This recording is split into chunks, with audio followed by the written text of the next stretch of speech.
this opportunity is given to some of you in the United States, and it is going to be happening on a weekly basis.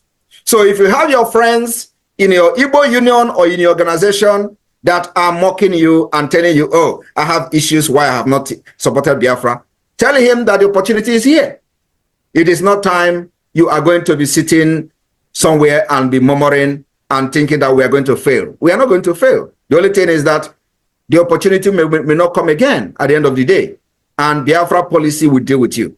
So my people in the United States, because of the stage we are entering now, as we approach December 2nd, the declaration of the restoration of independent state of Biafra, which is going to take place on the 2nd of December, as we approach that December, we need resources, we need funds to be able to defend ruthlessly the Biafra land and make sure that we evict every presence of Nigeria even before December 2nd. For this reason, we need to up our game. Upping our game is not by the weekly fundraising, which actually have done its part and we continue to do, but to step a bit forward to make sure that we have every equipment that is needed. Having the equipment is not the problem, but the fund continue to be challenged. And I have to inform all of you that in a war like this that we are fighting for survival, it requires money, it requires fund, it requires resources. Just like you see on another part of the world in Ukraine, we are not different. Ukraine is actually, we are facing more threat than Ukraine, because in our own, Nigeria has declared a war, and the war is being fought secret. And what we are going to be doing going forward is to make sure we bring the result of this war that Nigeria has declared on us to the public by making sure we are publishing the result of how the Biafrans are defending themselves by neutralizing these enemies. So, on this note, the people in the United States will, look for a way to better the funding of the Biafra Liberation Army. And we have a solution. And the solution is on this day, you will have the privilege to unveil, the Biafra Republic government in exile, have the privilege to unveil a very strategic way to raise our defense fund in this day town hall meeting. And may I present to you, ladies and gentlemen, the Biafra IOU loan. The Biafra government in exile hereby unveil the Biafra IOU loan, which is going to be the game changer in the liberation of Biafra. The media team, over to you. To enable the government sustain its defense. For these reasons, we are introducing the Land Bridge, a special IOU loan, in addition to our weekly fundraising.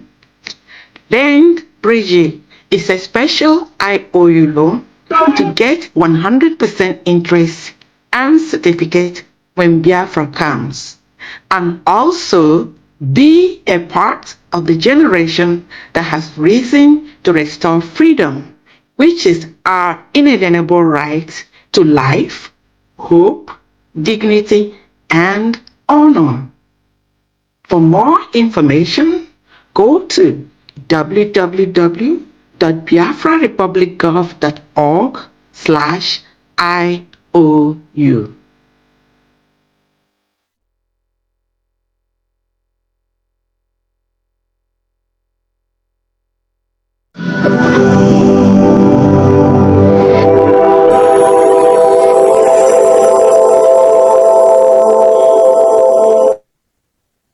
Thank you very much. On this note, the IOU of the Biafra Republic government in exile, on behalf of the Bank of Biafra, is hereby declared open. And you do not have any reason to say you are yet to support Biafra financially.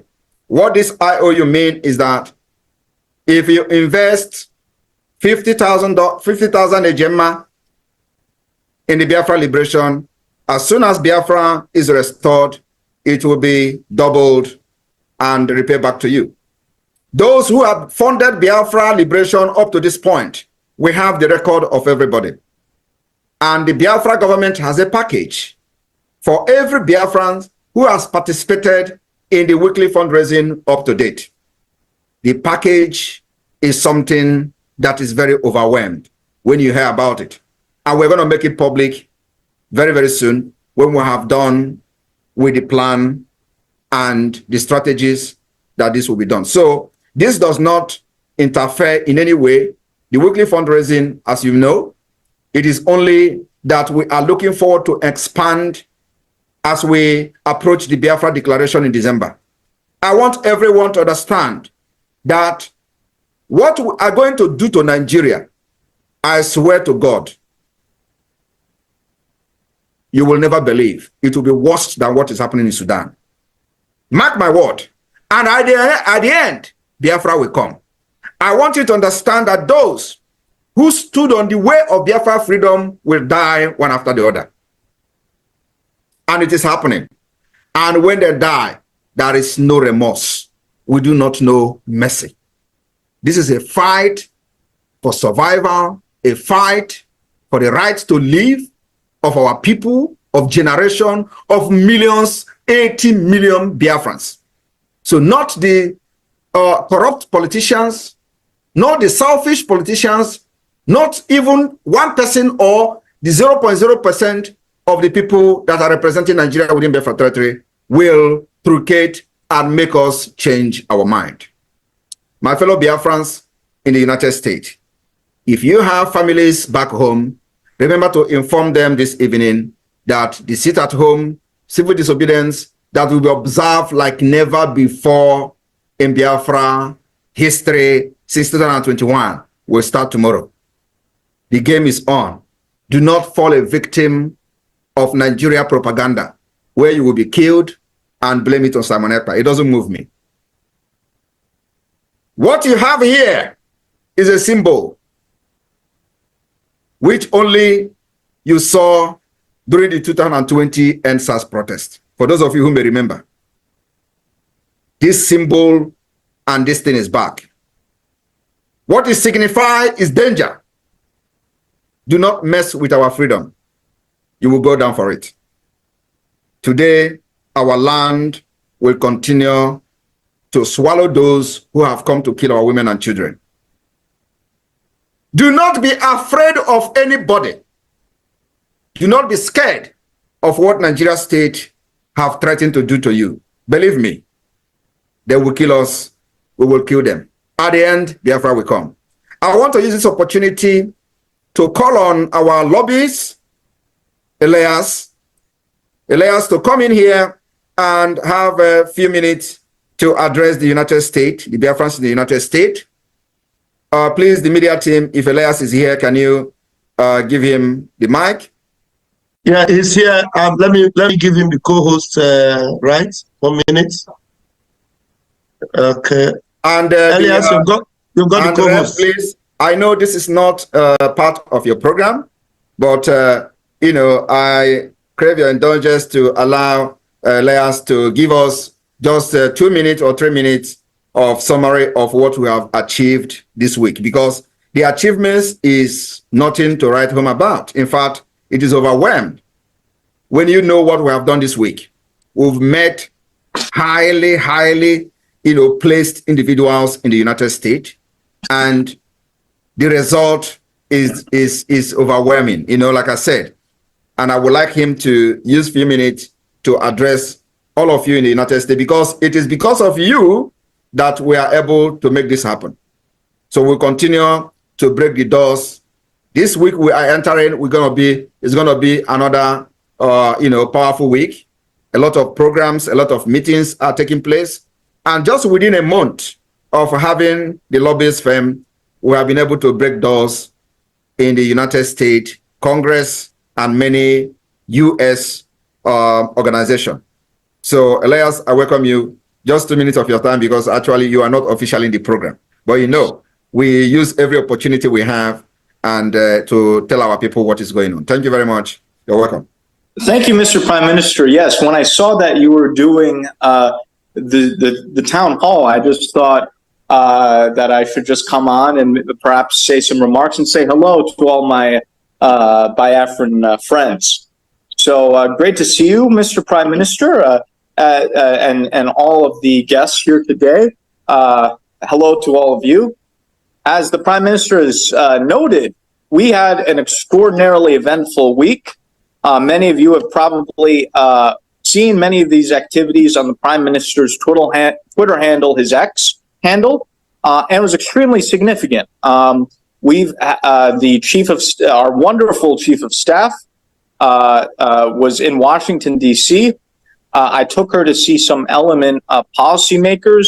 We had an important meeting with Congressman John Carter of Texas, who was very sympathetic to our cause, and we briefed him on the accomplishments of the Briggy government, on the great leadership of the Prime Minister, and also spoke very bluntly about the criminal nature of the Nigerian government. And we got some very strong commitments of support from him. He's another friend of Biafra. We also had, and the Prime Minister made a tweet about it, and Prime Minister, I'm glad to see it's over 100,000 views, an important meeting with Ambassador Tibor Nagy, who was a very senior official in the State Department for many decades, former U.S. ambassador to Ethiopia. He was the Assistant Secretary of African Affairs under President Trump between 2018 to 2021. And we had a very exceptional meeting with him. And we were able to speak to him for, I believe, over an hour. And he's someone who's very important because if the Republicans win in November, I believe he'll have an even more senior position in the next State Department. So we've received a lot of positive receptivity in our meetings. A lot of, and I'm not mentioning everything. I'm just mentioning a few things from this week. We've had many other meetings with senators and congressmen and so forth. I'm just relaying from the past few days. And we've privately gotten some very strong commitments. In fact, a lot of them have said, why haven't the Biafrans approached us sooner? No one's ever brought this to our attention. So, as the Bible says, ask and you shall receive. So all we have to do is ask. We're now making our requests, and it's being received very well. I think it's important to understand, and this is what it's important for all the Biafrans to understand is for the United States to assist Biafra, there needs to be a formal request. There needs to be an explanation of the situation in order for them to intervene. You can't expect the international community or the U.S. government to intervene with something when you haven't even formally asked them for something. The analogy I would use would be if you go to a restaurant, you don't order off the menu and then you blame the restaurant for not giving you food, right? You have to tell the U.S., the international community, hey, this is the problem and this is what we want you to do. It's that simple. And we're doing it, and we're doing it successfully. And we're making huge progress very quickly.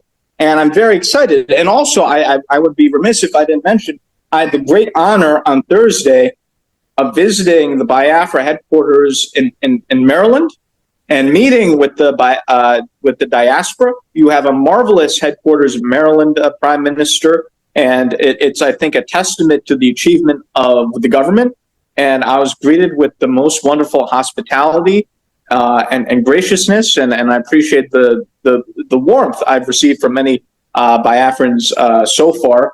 You have a beautiful headquarters. I think it's a testament to your leadership, Prime Minister, and the achievements of this government. And I enjoy interacting with and learning from the Biafran diaspora. And in the evening, I hosted a get-together with some diasporans here in Washington, D.C., and we're going to do many more of these. And I think this is a chance where the diaspora can learn from us in terms of our political activities, but we and myself can also learn from the diaspora. And we're going to be working more closely with the diaspora. I'm sure you saw the Prime Minister's tweet about how the government is going to start to interview people for political directors. We're going to be creating a political PAC. And so our firm is going to assist with the creation of a proper infrastructure here in the United States in order to get the grassroots properly organized and mobilized. And both myself and my firm are going to help with that, and we're going to work very closely with this new structure we're creating where all the grassroots energy can be channeled in an effective manner. So I just want to say this has been a great honor. We're making enormous progress in just the first month, and we'll be making much more progress in the months ahead. I think we're going to be delivering some very big surprises for the zoo the next few months. They're not going to know what's hitting them. I mean, they're already very devastated by what we're doing. They're being hit by all sides. The Nigerian government is very worried. In fact, you might have seen some of these think tanks in the zoo are writing these letters complaining to the U.S. government. What is this lobbying, and we don't like it, and so forth. So clearly, what we're doing is scaring them, and they should be scared, as I've said in the town hall on Thursday. So once again, it's a great honor, Prime Minister. I appreciate you indulging me in making my brief remarks, and I just thought to say hello since you were conducting this town hall, and thank you again for the opportunity. Thank you very much. Thank you very much, Elias. Thank you. Let's continue. And also, I would like to inform the Biafrans in the United States, that very soon, we are, of course, that is not something I want to announce here. So it's going to be a private thing. So let me not overtalk. So, Rep, please take over from me. Thank you. Unmute yourself, Diana. Unmute yourself. Yeah, thank you. Please give a standing ovation to our Prime Minister and our lobbyists in the House. Thank you and welcome. Thank you. Thank you. Okay. Next on the agenda Diana, just before you continue. Diana, just before you continue, sorry, just one few seconds. Everybody can hear our lobbyist, explaining what we find out. Or we find out that these people has been waiting for us to approach them. Nobody have approached these people for many years. And I wonder, well, I don't know, but the officials we've met so far are only hearing stories. Nobody has officially from Biafra or any organization of Biafra agitator or anything has ever approached these people, and this is the first time. And we are paying huge amount from the criminals who surrounded Mazi Nnamdi Kanu for many years. And nobody has officially approached these people. But by the special grace of God, they are not just only happy. They are very, very willing to see that Biafra finally has a government that is very well structured, well organized, and everybody is happy and willing to be part of the history that we're making. Clap for yourself, all of you in the United States, because it is you that make it possible. No one. Thank you. Thank you, Honorable Prime Minister. Thank you for all your doings, GC Kenoro. And again, one more last thing. Every cabinet member, there is going to be emergency cabinet meeting immediately after this town hall meeting today. Very important. Thank you. Thank you. Please, from Dan, just 1 second. We have 2 of our members that just showed up, and they want to, be part of the Kola Nut. So we just, if we can take 2 of them. From there. Okay, thank you. Media, please, can you get them? Okay. Mazi, okay, for the Kola Nut.